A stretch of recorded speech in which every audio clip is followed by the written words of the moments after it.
Kaliper KTC 4P enakkah bang? Menurut saya pribadi, kaliper KTC Kitako ini cukup enak digunakan untuk harian. Feel pengirimannya itu empuk dan juga sangat responsif. Sebelumnya saya menggunakan kaliper dari Nissin Samurai 2 piston. Nah, dibanding dengan kaliper KTC ini, menurut saya pribadi itu lebih enak kaliper KTC ini.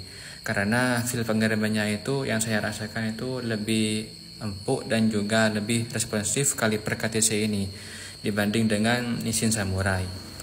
Dan untuk harga itu sama seperti Nissin Samurai, sekitar 850 ribuan. Untuk segi tampilan, kaliper KTC ini lebih padat dan juga lebih berisi dibanding dengan Nissin Samurai. Jadi kaliper ini cukup recommended untuk teman-teman, baik digunakan untuk harian ataupun keperluan kontes.